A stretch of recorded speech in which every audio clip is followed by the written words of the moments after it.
for today's lesson, we are learning about gifts and love, so please study with me.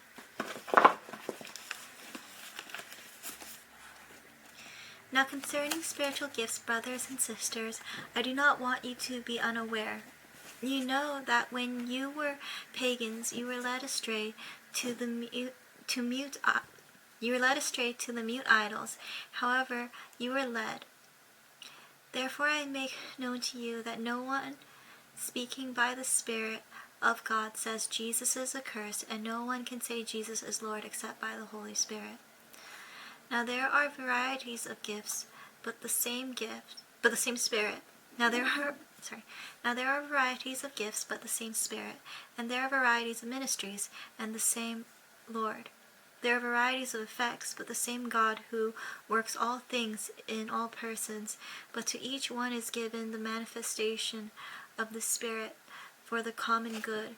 For to one is given the word of wisdom through the Spirit, and to another the word of knowledge according to the Spirit, to another faith by the same Spirit, and to another gifts of healing by the one Spirit, and to another the effecting of miracles, and to another prophesying, and to another distinguishings of spirits, to another various kinds of tongues, and to another the interpretation of tongues.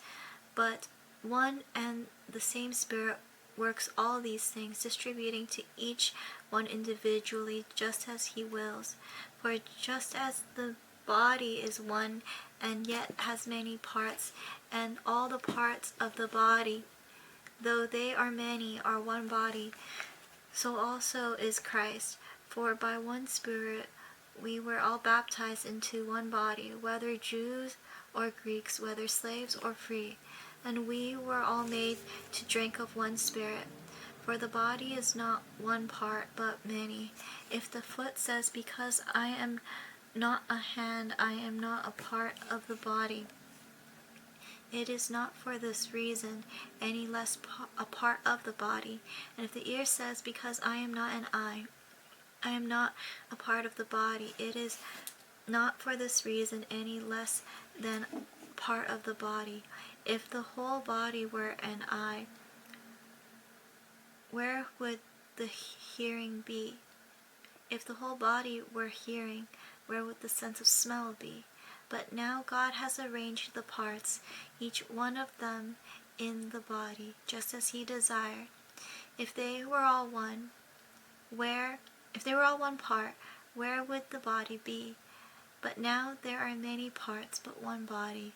And the eye cannot say to the hand, I have no need of you, or again, the head to the feet, I have no need of you. On the contrary, it is much truer that the parts of the body which seem to be weaker are necessary, and the parts of the body which we consider less honorable, on these we bestow greater honor, and our less presentable parts become much more presentable, whereas our more presentable parts have no need of it. But God has so composed the body, giving more abundant honor to that part which lacked, so that there may be no division in the body, but that the parts may have the same care for one another. And if one part of the body suffers, all the parts suffer with it. If a part is honored, all the parts rejoice with it. Now you are Christ's body, and individually parts of it, and God was appointed in the church, first apostles, second prophets, third teachers, then miracles, then gifts of healing, and helps, administrations, and various kinds of tongues. All are not apostles, are they? All are not prophets, are they? All are not teachers, are they? All are not workers of miracles, are they? All do not have gifts of healing, do they? All do not speak with tongues, do they? All do not interpret, do they?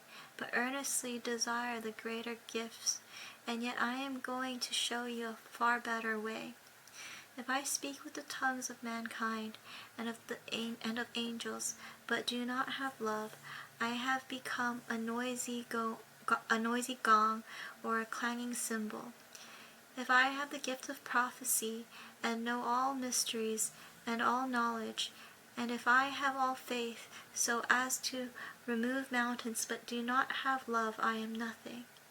And if I give away all my possessions to charity, and if I surrender my body so that I may glory but do not have love, it does me no good.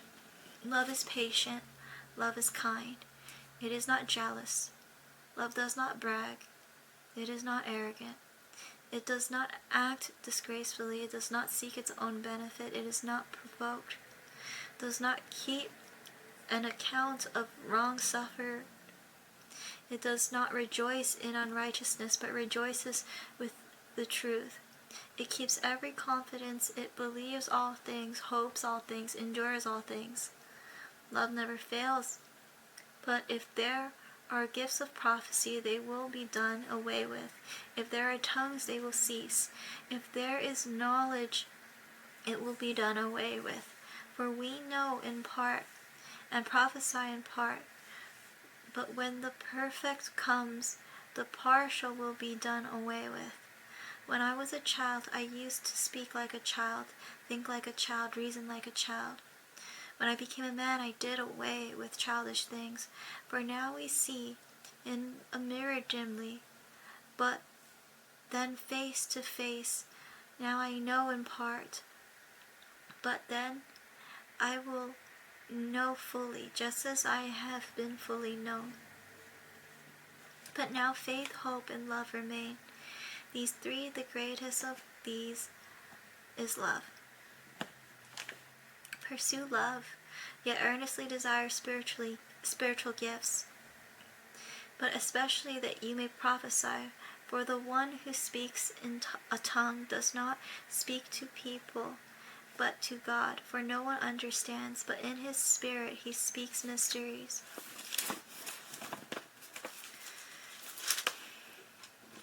But the one who prophesies speaks to people for edification, exhortation, and consolation. The one who speaks in tongue edifies himself. But the one who prophesies edifies the church. Now I wish that you all spoke in tongues, but rather that you would prophesy. And greater is the one who prophesies than the one who speaks in tongues, unless he interprets, so that the church may receive edification. But now, brothers and sisters, if I come to you speaking in tongues, how will I benefit you unless I speak to you, either by way of revelation or of knowledge, or of prophecy or of teaching?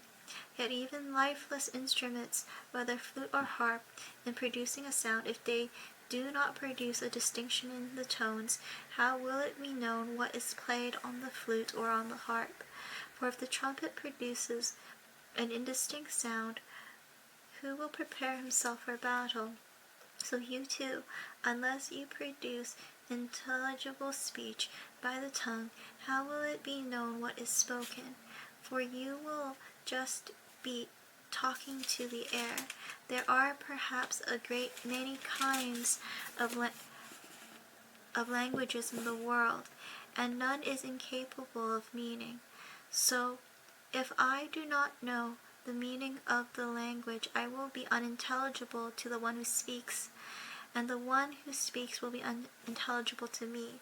So you too, since you are eager to possess spiritual gifts, strive to excel for the edification of the church.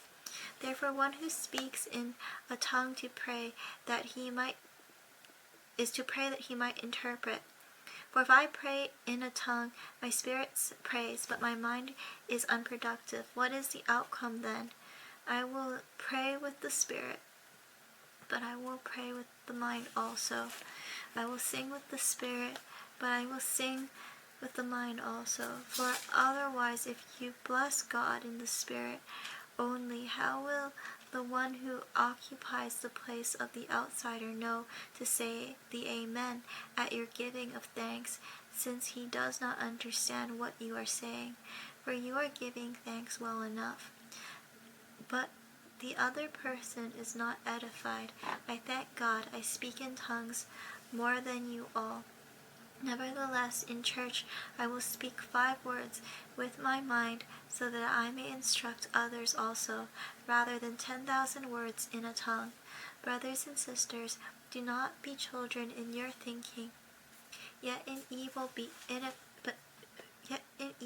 infants, but in your thinking be mature. In the law it is written, by men of strange tongues and by the lips of strangers I will speak to this people, and even they will not listen to me, says the Lord. So then tongues are for a sign, not to those who believe, but to unbelievers. But prophecy is not for unbelievers, but for those who believe. Therefore, if the whole church gathers together, and all the people speak in tongues, and outsiders or unbelievers, will they not say that you are insane? But if all prophesy, an unbeliever or an outsider enters, he is convicted by all. He is called to account by all. The secrets of his heart are disclosed, and so he will fall on his face and worship God, declaring that God is certainly among you. What is the outcome then, brothers and sisters? When you assemble, each one has a psalm, has a teaching, has a revelation, has a tongue, has an interpretation. All things are to be done for edification. If anyone speaks in a tongue, it must be by 2 or at the most 3, and each one in turn, and one is to interpret. But if there is no interpreter, he is to keep silent in church, and have him speak to himself and to God. Have 2 or 3 prophets speak, and have the others pass judgment. But if a revelation is made to another who is seated, then the first one is to keep silent. For you can all prophesy one by one, so that all may learn and all may be exhorted. And the spirits of prophets are subject to prophets. For God is not a God of confusion, but of peace, as in all the churches of the saints. The women are to keep silent in the churches, for they are not permitted to speak, but are subject themselves, just as the Lord also says, if they desire to learn anything, let them ask their own husbands at home. For it is improper for a woman to speak in church. Or was it from you that the word of God first went out, or has it only come to you only? If anyone thinks that he is a prophet or spiritual, let him recognize that the things which I write to you are the Lord's commandment. But if anyone does not recognize this, he is not recognized. Therefore, my brothers and sisters, earnestly desire to prophesy, and do not forbid speaking in tongues. But all things must be done properly in an orderly way. That was 1 Corinthians 12 to 14. I hope you enjoyed studying with me. God bless, and always remember, Jesus loves you.